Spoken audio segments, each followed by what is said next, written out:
there are many reports. I dug through them yesterday with the viewers, you know, in the BBC, in the Guardian, and so on and so on, about the Russians bombing the power grid, power stations, and water stations. There are now reports coming in that they've bombed a dam. You know, what I wanted to ask you is what's going on here. Number one, are these reports true? Number two, if they are true, wouldn't these be war crimes because it's public infrastructure, civilian infrastructure? What do you make of all these reports? Well, A, it's true, and B, it's not a war crime. I'm sorry. I mean, I know purists are like, oh, that's civilian power. Well, no, it's actually military power. How come? It's power that's used to power up command and control centers. It's power that's used to power up trains. Well, they were saying there's no more electricity in the streets, like where they're, you know, residents. So well, you know, the Russians don't get. It's not like the Russians could come in and go. Let's say the Russians want to knock off. Let's say I'm here at my computer, and what I'm doing right now is considered to be a legitimate military activity, and you want to shut me down.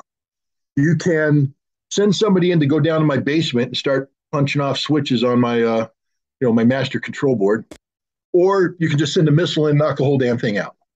The Russians don't have the ability to come in and say, we're going to turn off this power, this power, this power, but we're going to leave the lights on at home for the civilians. No, but look at what they did. They struck the power, and in doing so, they froze the front, literally froze the front. All that maneuvering that the Ukrainians were doing, they weren't doing anymore. They froze the front. But within 24 hours, much of that electrical capacity was back up and running. What does that mean? That means that the targeting was very sophisticated and very deliberate. I know a couple things about targeting electrical power grids. I can tell you when we targeted the Iraqi electric power grid, we knocked it the hell out. We hit the right stuff. We purposely said, you're being shut down. So in order to reconstitute it, you have to literally rebuild it. The Russians didn't do that. And the Russians know this power grid. The Russians know how it works. If they wanted to shut it down permanently, they would have. What they did is they hit the area that achieves the result, but allows it to be rebuilt quickly so power can be reconstituted. This means that the goals and objectives of the special military operation are very much in place, which is do minimal harm to civilian infrastructure. Minimal harm to civilian infrastructure. And right, here we're in an emergency situation. Sorry to cut you off, Scott, but I just wanted to say that what they're saying in the Western media and the mainstream media is that this is purely and strictly civilian, right? And they're not mentioning or letting off that this is actually being used for military purposes, because the conventional wisdom and well, I would say the international law is that, you know, if a military unit or the armed forces take over and you know, they man something that is usually for civilians, like a hospital, for example, and they start firing from that hospital, then it becomes a legitimate target. So you're saying that, are you saying that they turned this into a legitimate target, a legitimate military target? What I'm saying is that electricity is a legitimate military target under any circumstance.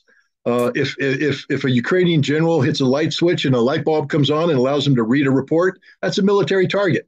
You can't argue that electricity is for civilian use only. It's dual use. The military benefits from it.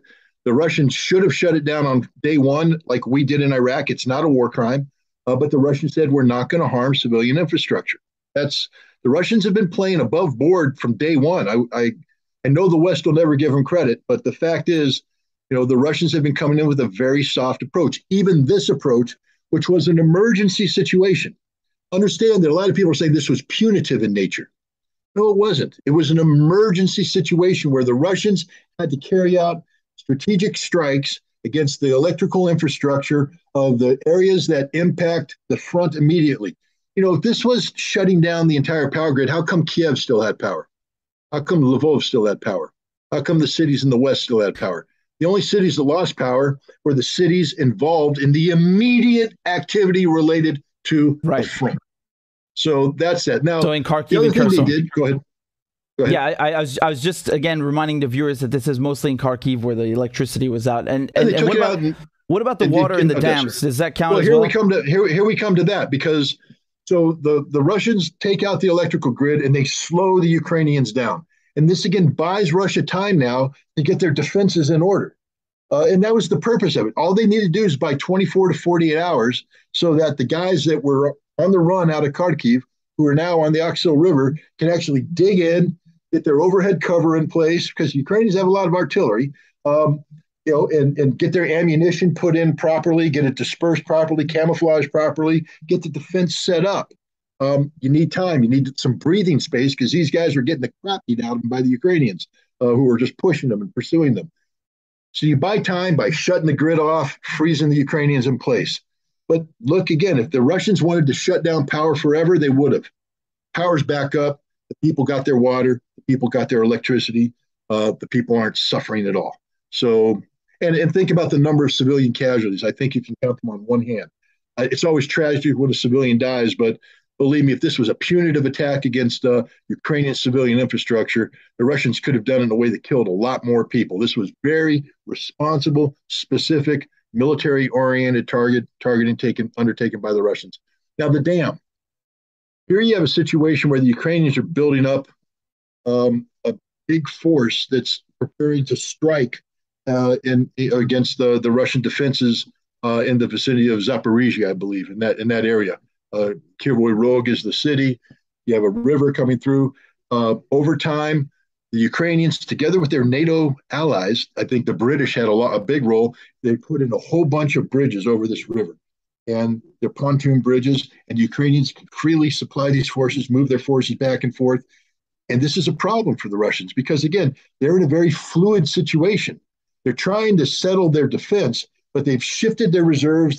So there's a lot of movement taking place on the part of Russia while they try and get this in. And the last thing you need while they have this fluidity is for the Ukrainians to come in and hit a place that might not be perfectly defended. So what do the Russians do?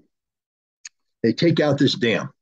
Now, they took it out in a controlled way. This wasn't the Jamestown or Johnstown Dam in Pennsylvania where it blew up, a wall of water comes down, wipes out towns, people get washed away, 10, 20,000 dead.